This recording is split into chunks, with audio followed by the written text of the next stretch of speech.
Hello. I'm a little bit drunk, and you know why?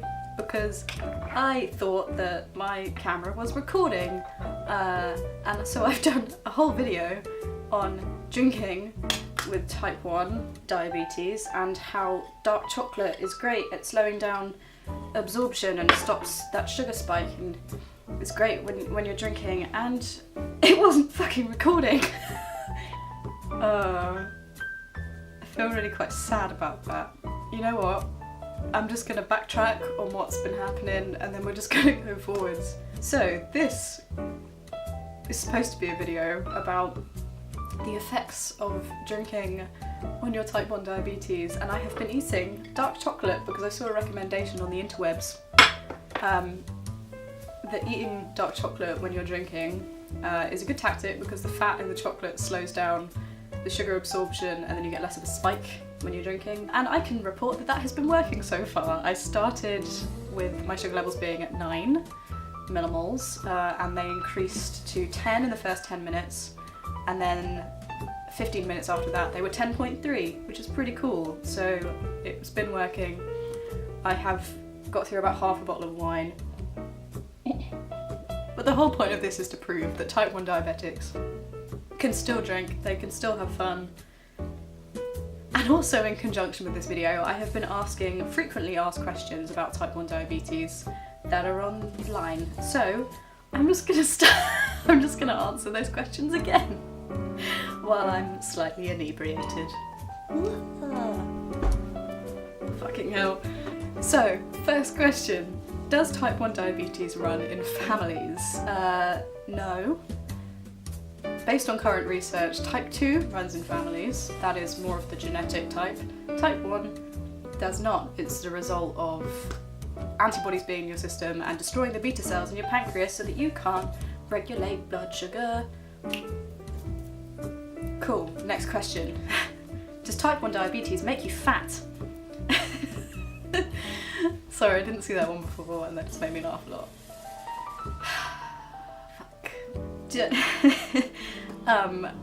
You can be fat and a type 1 diabetic, yes, but your type 1 does not have a direct effect on making you fat, no. Does type 1 diabetes kill you? Whoa, it's just got really fucking dark. If you're a dick about it and don't control your sugar levels and neglect to do your insulin injections for a very long time, then yeah, it can kill you. So don't be a dick about it. Does type 1 diabetes affect fertility? If you do not control your sugar levels properly, then yeah. So insulin, like artificial insulin itself, is not going to affect your fertility either. It is purely based on whether you have well-controlled sugar levels or not. So like, keep them under control and you'll be fine. I don't know what's happening with my arms and my voice. Oh. I don't know, the saddest thing is I'm drinking by myself on a Friday night. So you know, getting that content for you guys, you're welcome. But this is a sad reflection on my life. I do have friends, I promise, just not tonight. Is type 1 diabetes a disability? This is a really good question because yes, technically it is a disability, and I've just seen that according to the Equality Act in 2010, it is classified as a disability. Disability.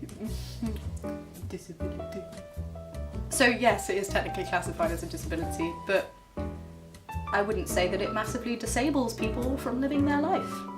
So there's a debate to be had there. Is type 1 diabetes a disease? Yes, but it's more commonly referred to as an autoimmune condition. But yeah, I guess you can classify it as a disease. I've called it a disease before. I do ask your doctor. Oh wait, I've not had any chocolate for a while. I've also not tested my sugar levels for a while. Sugar levels are 10.8, and that is 15 minutes after my last test. So they've gone up 0.5 which is great because that is a testament to the power of dark chocolate, my friends. And I fucking love dark chocolate and red wine as a combo.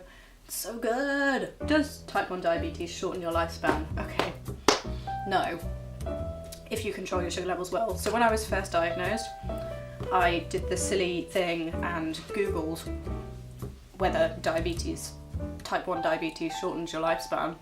And it came up on Google that statistics have shown that type 1 diabetics live 15 years less than the average person.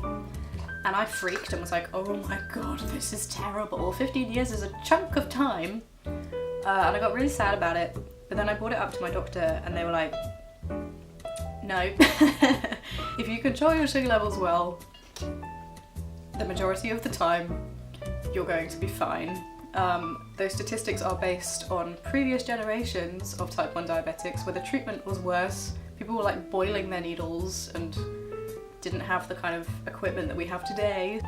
Those stats are based off shiter medical treatments, and these days things are better, so really no, it shouldn't shorten your lifespan. How can type 1 diabetes be prevented? So I saw an article released by The Independent, and basically it's showing that there are new drugs which could delay the disease's emergence. This is based off of very new research, so I don't know how tried and tested it is, but it basically outlines that there has been research conducted and the findings are this disease could be kept at bay in animals by clearing out defective insulin producing cells. Recently, like a lot of the drug development has been centered around like preserving the beta cells that you need. So there might be a way of like clearing the defective cells as opposed to protecting the beta cells. Instead of like protecting all of the beta cells that you need, it's getting rid of the defective cells basically. And if you're interested in reading that article, I'll leave it in the link below. But as it stands, there's not really like a definitive way to prevent type 1 diabetes, no. I really like white wine. This isn't white, this is red. What am I talking about? I really like red wine. Will type 1 diabetes skip a generation? I don't know. I mean, it's not really genetically linked, so I think that question is probably a no. Okay, what are type 1 diabetes symptoms? That's a really good question. Okay, so symptoms of type 1 diabetes. Thirsty. You're really thirsty all the time. You go into the toilet a lot. Your pee tends to be quite clear and there tends to be a lot of it. And there's sugar in your wee. So, like, interesting fact, the way they used to diagnose type 1 back in the day was they would get someone to drink the urine to test whether there was sugar in it. So it wouldn't have been like the worst experience ever to taste someone's wee if it had sugar in it, but like, not saying I, think about drinking people's wee, because I don't. You get very hungry, because your body's kind of like craving more energy, so it's like eat more food, get more glucose, but wait, the glucose is not functioning. Eat food. Unintended weight loss. You can lose weight very quickly when you have type 1 diabetes, because your body is basically using energy from your fat and muscle because of the lack of insulin. It's not able to use the glucose as energy, so it's using like it burns your fat and your muscle basically, which means that you lose weight. Blurred vision. So I got this pretty badly on like the day of my diagnosis. I like really couldn't see things. And the reason behind that is because high sugar levels cause the lens of the eye. Have I got that right? Hang on. Yeah, so high blood sugar causes the lens of the eye to swell, which affects your ability to be able to see properly, basically. And the term for, when you're developing that kind of blurry vision is diabetic retinopathy. So type 1 and type 2 diabetics will go and get regularly tested. They get photos taken of the back of their eyes to see whether they're developing diabetic retinopathy or whatnot, and that's like a yearly thing most of the time, or if you're developing it and there are signs that you're developing it, then you get tested more regularly. Other symptoms of type 1 diabetes, you're very, very tired, but the main ones for me were the fact that I was drinking so much water and just going to the toilet all the time. Yeah, I got really, really hungry when I was first diagnosed because I had to have a set amount of carbs within my meals, which makes sense from like a training perspective because you have to get used to what's on the plate and, you know, how to carb count and how to figure out how many units of insulin you need according to the amount of carbohydrates that you're eating. So it made sense, but I was so hungry. I'd have like a full meal. Like I have this really vivid memory of having a chili, and it was the biggest bowl of chili. It was huge, and I still felt like I could eat an entire cow afterwards, which would have been fine because it's just pure protein, but like, you get what I mean. On the note of like protein though, I went through this stage of, because there were no carbs in it and I was so hungry, I would just make bacon with cheese on it, and I would have like 6 rashers of bacon, all that were just topped with cheddar cheese.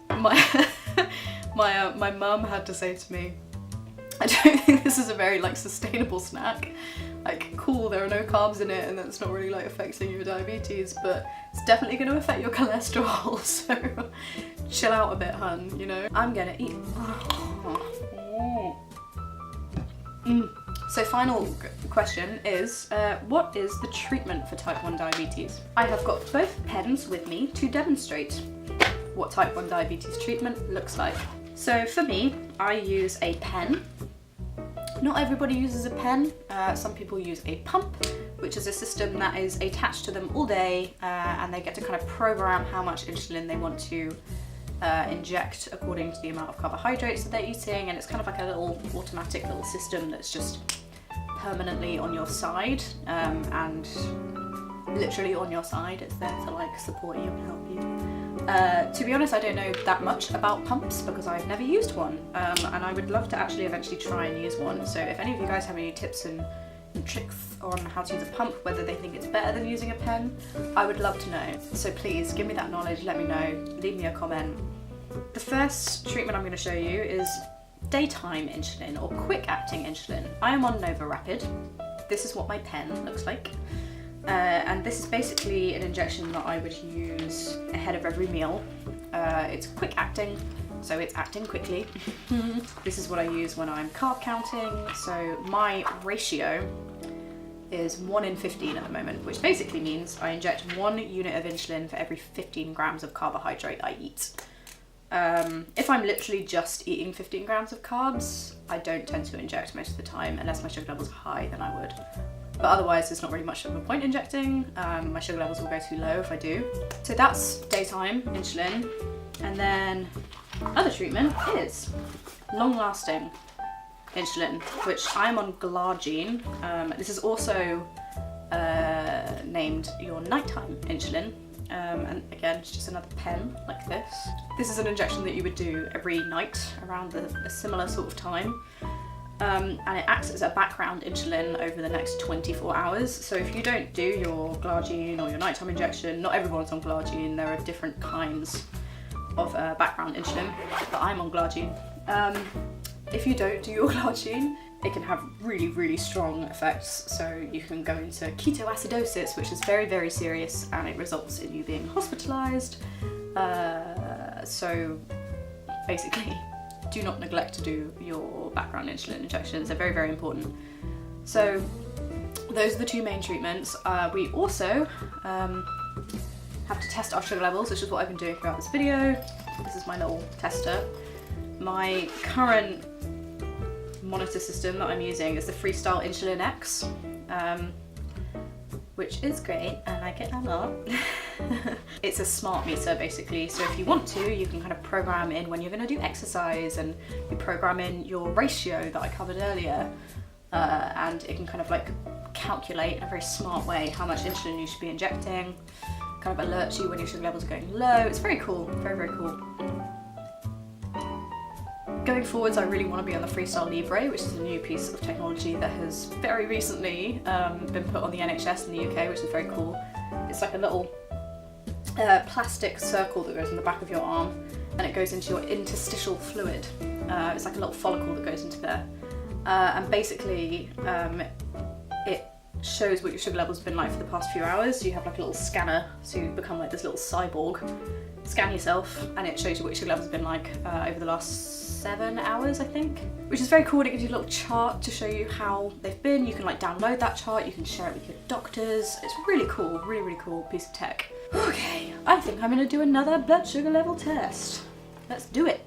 So this is gonna be the final blood test of this video. Are you ready? It has been 15 minutes since my last test.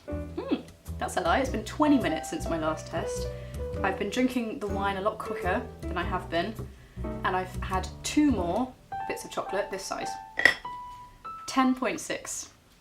So they have gone down 0.2 in the last 20 minutes, which is a very slow decline, which is quite cool. So my advice would be from this video, eat dark chocolate when you're drinking wine.